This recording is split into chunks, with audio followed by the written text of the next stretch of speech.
Welcome to Renal Impairment Part 4, CAT. So we're making our way through these videos slowly but surely.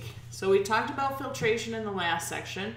The second process is secretion. So the drug is filtered, goes through the glomerulus, and now the free drug is in the nephron.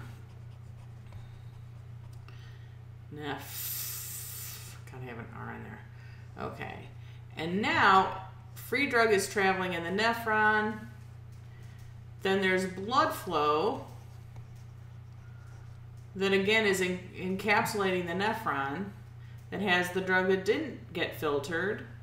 And there we can have some drug moving from the blood into the nephron. This is called secretion. So this is tubular secretion. So again, what's happening here? All clearance is blood flow times E. This blood flow is 675 mils per minute. Do I expect you to know that? No. That's the rest of the renal plasma flow that did not go through the glomerulus. So we do have a blood flow coming through here. And our extraction efficiency in this case is E for tubular secretion. E for tubular secretion is your intrinsic clearance of tubular secretion times your fraction unbound. This should look quite familiar.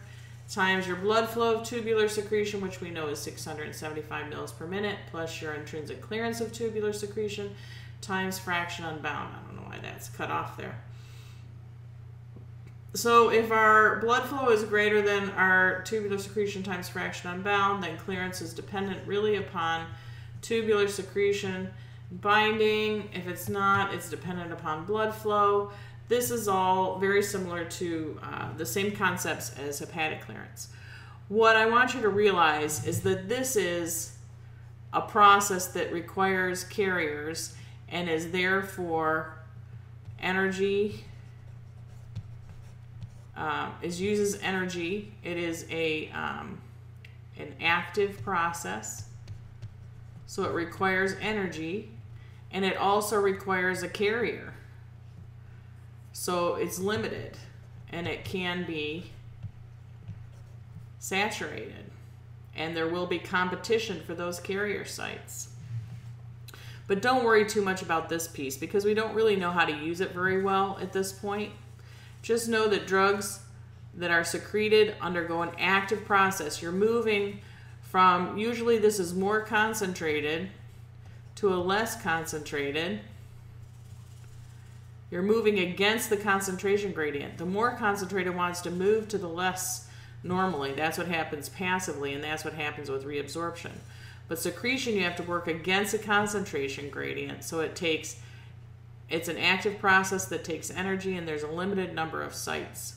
So what that means is there's competition. So the intrinsic clearance is really dependent upon the number of sites available. This is the capacity of the system, the number of, you want to call them shovels or scoops or passageways. So it's the number of passageways or scoops available to the nephron, and there's going to be a limited number of those. The more they are, the better the intrinsic clearance. The fewer there are, the lesser the intrinsic clearance. And then there's going to be competition. So this depends on how attracted, or what the attraction is for that carrier site to the drug that is being carried in relation to other compounds that want to be carried.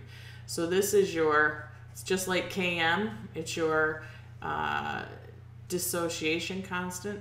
The higher the Km, remember, or KTS in this case, it's the concentration at which half the secretion sites are available.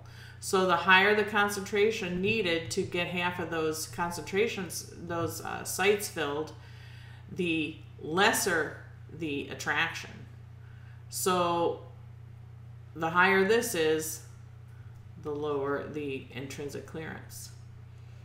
If you have a very low concentration where half the secretion sites are available, that means there's a very high attraction, right? So that drug has a very high attraction for that secretion site, and that will increase your intrinsic clearance.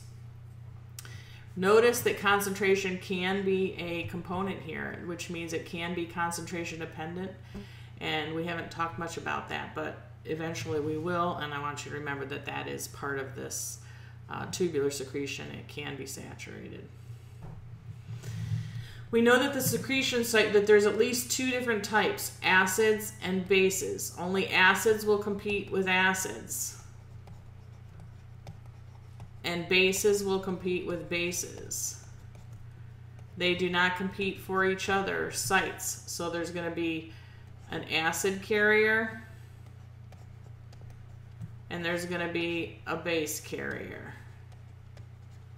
So only acids can ride on these, and only bases can ride on these to get into the nephron.